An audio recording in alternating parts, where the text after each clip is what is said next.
நட்பில் எப்போதுமே கொஞ்சம் பைத்தியக்காரத்தனம் இருக்கிறது. ஆனால் அந்த பைத்தியக்காரத்தனத்துக்கு எப்போதும் சில காரணம் இருக்கிறது. நமக்கு கிடைக்கும் மகிழ்ச்சி என்பது இடங்களை பொறுத்து அமைவதில்லை, நம்மோடு பயணிக்கும் மனிதர்களை பொறுத்தே அமைகிறது. நல்ல மனிதர்களை தேர்ந்தெடுத்து அவர்களுடன் பழகுங்கள். நல்ல எண்ணங்கள் கொண்ட மனிதர்களுடன் பழகும் போது நம் பயணம் அழகாகும். எல்லா உறவுகளிலும் சண்டை வரும். சின்ன சின்ன சண்டைகளே புரிதல் வரும். நேற்றைய சண்டைகள் இன்றைய உரையாடலை பாதிக்கலனா அதுவே சிறந்த உறவு. கடல் நீரில் கால்களை நனைத்து கடற்கரை மணலில் காலார நடந்து மணலில் அமர்ந்து அலைகளை ரசித்து நிற்பது எல்லாம் மகிழ்ச்சியாகத்தான் இருக்கும். வீடு திரும்பிய பின் தான் கடல் காற்றின் உப்புத்தன்மை மேலெல்லாம் அரிக்கும். அதுபோலதான் வாழ்க்கையும். சில அனுபவங்கள் வந்த நேரத்தில் மகிழ்ச்சி தரும், சற்றே கடந்த பின் பிரச்சனைகள் தரும். காலங்கள் கடந்த பின் அழகான அனுபவமாய் ஆனந்த நினைவுகளாய் மனதோடு என்றும் தங்கும். நல்லது கெட்டது சேர்ந்ததுதான் வாழ்க்கை. நம் நட்பும் துரோகமும் எதிரிகளும் உறவுகளும் வெற்றியும் தோல்வியும் தருவதே அனுபவம். இங்கு கஷ்டப்படாம எதுவுமே கிடைக்கிறதில்ல. அப்படி கிடைக்கிறது எதுவும் நிலைக்காது. திருவள்ளுவர் ரொம்ப அழகா சொல்லுவாரு, தெய்வத்தால் ஆகாதெனினும் முயற்சி தன் மெய்வருத்த கூலி தரும் என்று.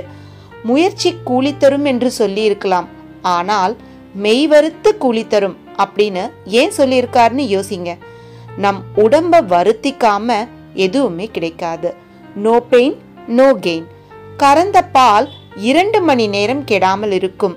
காய்ச்சினால் மேலும் பல மணி நேரம் இருக்கும். தயிராக்கினால் மேலும் 2 நாள் கெடாமல் இருக்கும். வெண்ணெயாக்கினால் 1 வாரம் இருக்கும். நெய் பல மாதம் கெடாமல் இருக்கும். உருக்க உருக்க உயர்வுதான். நாமும் நம்மை மாற்றிக்கொண்டால் உயரலாம். முந்திக்கொண்ட முதல் செங்கல் கோவிலின் அடித்தளத்தில் நின்றுவிடும். காத்திருந்த கடைசி செங்கல் தான் கலசம் தொடும். ஞாபகம் இருக்கட்டும், சாதிக்க மிக மிக அவசியம் பொறுமை. உங்களை பத்தி நீங்க என்ன நினைக்கிறீங்க என்பதுதான் முக்கியம். பூக்களை பாருங்க, கடவுளின் கருவறை என அவை மகிழ்வதும் இல்லை, மனிதனின் கல்லறை என அவை அழுவதும் இல்லை. நாமும் மலர்களைப் போல் இருந்தால்தான் வெற்றி நிச்சயம். மூச்சு விட்டு கொண்டிருப்பவன் எல்லாம் மனிதன் இல்லை. அந்த மூச்சிருக்கும் வரை முயற்சி செய்து கொண்டிருப்பவனே மனிதன். இல்லை என்று ஒருபோதும் சொல்லாதீர்கள். என்னால் முடியாது என்று ஒருபோதும் சொல்லாதீர்கள். ஏனெனில் நீங்கள் எல்லையற்றவர்.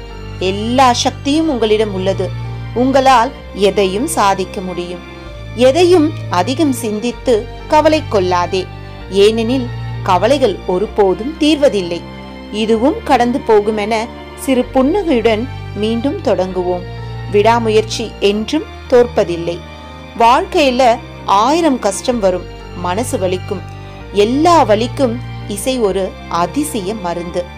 இடையில் நீங்கள் எல்லாவற்றையும் மறந்து மிதக்கவும் முடியும். மறந்து மறைந்து போன நினைவுகளில் மறுபடியும் மூழ்கவும் முடியும்.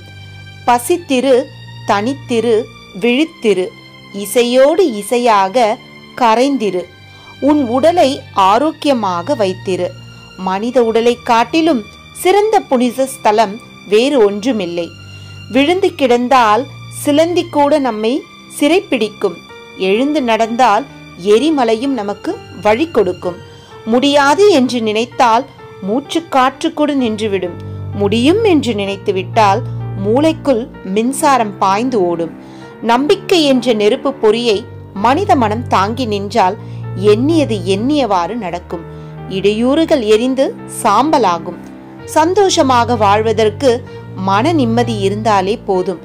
மற்றவர் மனதில் வாழ்வதற்கு அன்பான குணம் இருந்தாலே போதும். அன்பே சிவம். நன்றி. வாழ்க வளமுடன்.